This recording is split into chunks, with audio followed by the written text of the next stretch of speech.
మరో అల్పపీడనం అనేది కూడా ఒక వార్త చూసుకోవచ్చు. శాంతించిన వరుణుడు నేడు రేపు ఓ మోస్తారు వర్షాలు.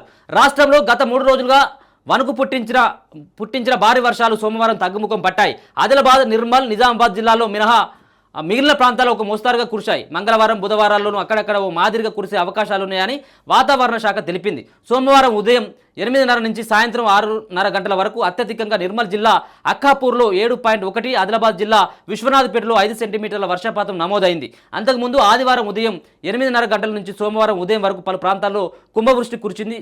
అత్యధికంగా కామారెడ్డి జిల్లా సదాశివనగర్లో 24 సెంటీమీటర్లు, తాడ్వాయిలో 24, లింగంపేటలో 23, కామారెడ్డిలో 22, తూంపల్లిలో 22, గాంధారిలో 18, సర్వాపూర్లో 18.5, భీమవరం జిల్లా జైనూర్లో 19, మెదక్ జిల్లా మున్మూరులో 17 ఇట్లా కురవడం జరిగింది. ఇక సంగారెడ్డి మినహా జూన్ 1 నుంచి సోమవారం వరకు జిల్లాల వారీగా పరిశీలిస్తే ఒక్క సంగారెడ్డిలోనే మాత్రమే సాధారణం కన్నా 8% తక్కువ వర్షపాతం ఉంది.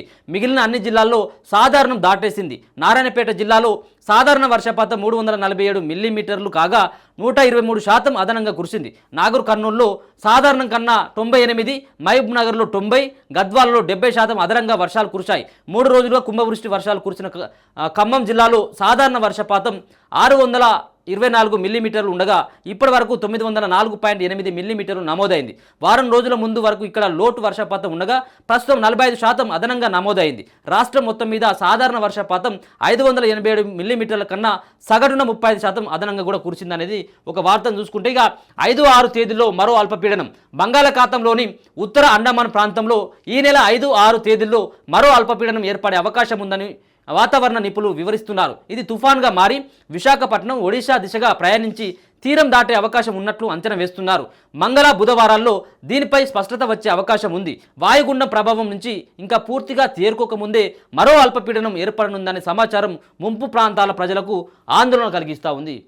ఇది మళ్ళీ బంగాళాఖాతంలో అల్పపీడనం అంటే మళ్ళీ ఇప్పటికే ముంపు ప్రాంతాలన్నీ కూడా కోలుకోలేనటువంటి దిశగా ఇప్పుడిప్పుడే కొంత బయటపడతా ఉన్నాయి. ఆ ఇండ్లు కానీ అక్కడ ఉన్నటువంటి పరిసరాలు కానీ మళ్ళీ అల్పపీడనం ఏర్పడి మళ్ళీ వర్షాలు వచ్చినట్టు చాలా ఇబ్బందులు అయ్యేటువంటి అవకాశం ఉంటుంది.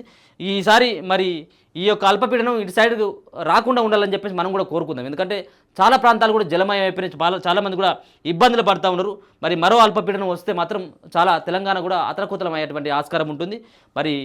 ఇది బుధవారం, గురువారం వరకు దీనిపైన ఒక స్పష్టత వస్తుందట. చూద్దాం మరి.